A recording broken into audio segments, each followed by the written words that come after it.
Why is communication just so darn challenging? I mean, that person over there is just dumb. No, they're not dumb people. No. Why is it so challenging, and how do we break down the walls of miscommunication? Stay tuned to find out.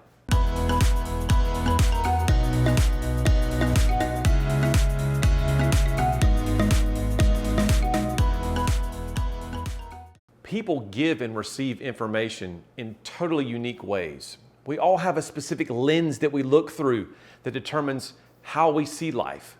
And until you learn how to broaden that lens, expand it, you're not going to be able to communicate with people as effectively as you could, and your relationships are going to suffer as a result. Today, we're going to learn about what motivates people, what drives people to do what they do and say what they say.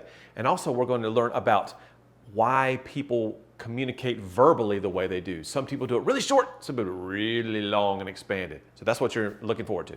Let's take motivation. Get in that way back machine and go back to high school for a minute. We're back in high school, we're in the gymnasium, we're at a pep rally. It's fundraising sales time. The music's blaring over the background. Seniors are on the floor. They're raising hands and going crazy. People have poster boards up. People are fired up and excited.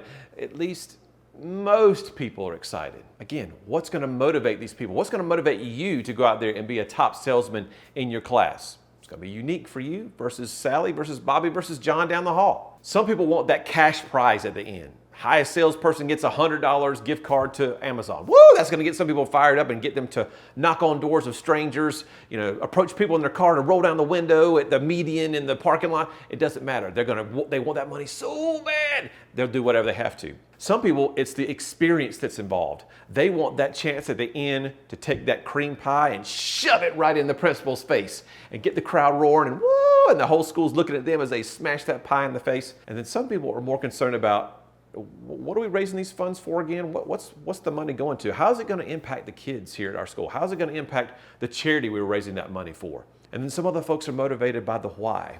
Why are we doing this again? Why is this such an important cause? Give me some reasons, some facts. Why should I support you in this effort? You would think that everyone would be focusing on the music or the glamour or the prizes or the experiences, but not everyone does. Everyone's motivated differently. Again, we look through our world in this lens, and mine is a little bit different. And so is Sally's. And so is yours. And until you understand that, you're going to butt heads when you're trying to communicate, because if you try to motivate people in a way that motivates you, you're going to miss 90% of the population. So when we're talking about this motivation and verbal communication, we really are going to focus on the DISC model of human behavior. And if you haven't watched my other videos about high D's, high I's, S's, and C's, take a look below in the links down in the description, and that will get you to those videos so you can understand what the heck am I talking about when I say a dominant style. You won't have a clue right now. So pause it, stop, go visit there, come back, and film. All right, so we're back, and we're talking about high D's. High D's are direct in how they communicate. They're going to say things in very few words. So if you ask them, hey, Jane, did you get my email? Their response is going to be, yep. Okay, what'd you think? Well, that's not what you asked them. You said, did you get my email? And so from there, they're answering your question. They have probably 4,000 other emails they've got to go answer and go to deal with stuff and be on the move. So high D's like to move fast, talk fast. So they're going to squish everything and make their communication verbally as succinct as possible. But they also interrupt you. And again, their brains are just loaded with things all the time. New ideas, new facts. Let's go. Let's start this new company. Let's start this new hobby. I got to start this yoga class because I got to go get in shape, whatever happens to be. And so if you're in the middle of explaining something to them, you can be saying, okay, so we're looking at this refrigerator over here at Lowe's. Okay, well, how many watts is that again? It's a 65 watt unit. Okay, so we're going to open up these double doors, and on here you'll see the freezer say, wait, is that like, how often do I have to change the filter? So they're going to interrupt you. Again, it's not because they're mean or they're being a jerk, but these are direct, and they are going to get their questions answered as soon as it comes to the forefront of their brains. High I's.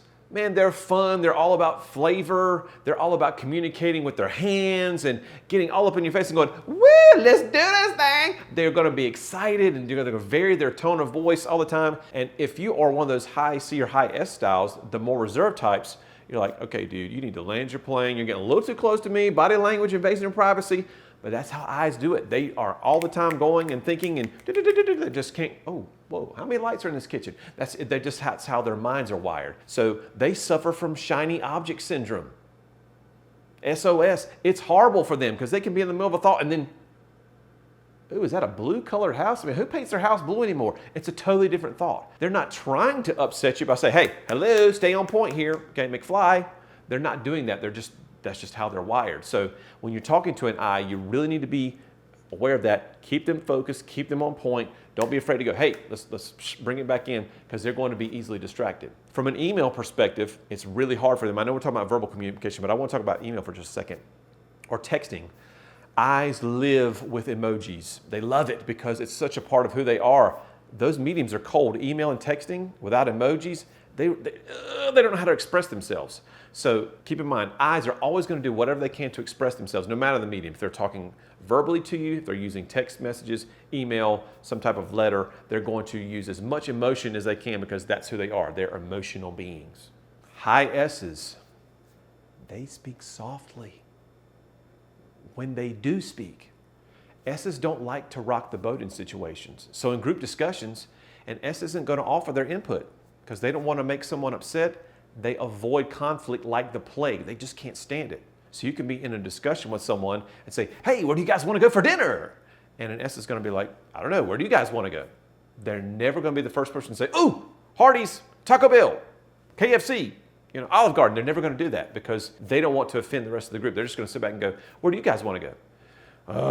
I get so tired of deciding all the time if I'm a D or a C, or one of those types, because they want the S to give them input, but S's just don't want to rock the boat. So they will give up their own wants and desires to please others in the group. And sometimes, as a high S, which I am one, my wife will say, where do you want to go to dinner? And unfortunately, sometimes I'll say, well, I don't care. Where do you want to go? It's not that I don't care. It's that I don't have a preference. Again, eyes want to please others. And so I want my wife to be happy. Happy wife, happy life. So if she decides that she wants to go to Olive Garden or Longhorn or wherever it happens to be, I can find something on the menu there just fine.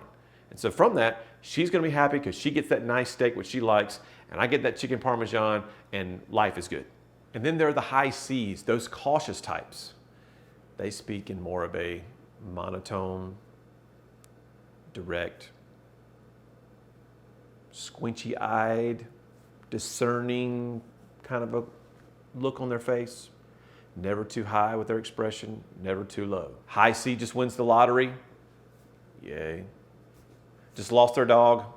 Oh no. It's really all the same for them. So the outgoing styles are like, come on, man, let's get excited, let's get fired up, let's go, yay, it's a party, man, we got to cheer for the team. Yay. We don't understand as high D's and I's why the C's don't have a little bit more emotion. I mean, let's get it fired up.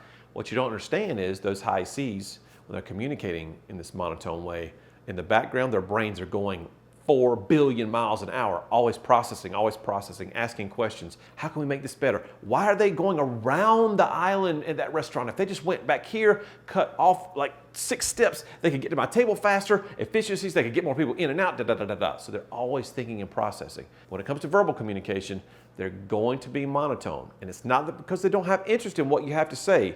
They're just thinking about what they need to say because, again, they're cautious. They're not going to speak without going through all the calculations they need to make sure they're saying the right thing at the right time to the right people. Without self and social awareness, we're just not going to communicate effectively. And we haven't even started talking about cultural differences, language barriers, religious differences, how you were raised, any of that stuff, because all that applies when we're talking about how we communicate with others. So that's just the tip of the iceberg when it comes to the challenges of conflict and why it's relevant and why it happens so much. But again, understanding personality styles, self-awareness. Am I a high D? Am I a high C? How does that impact the way I communicate with a high D or a high I? Those are the questions we can answer in a later video, but that gives you really that 10,000 foot surface in terms of what you need to know to understand, conflict is a struggle, and here are the reasons why.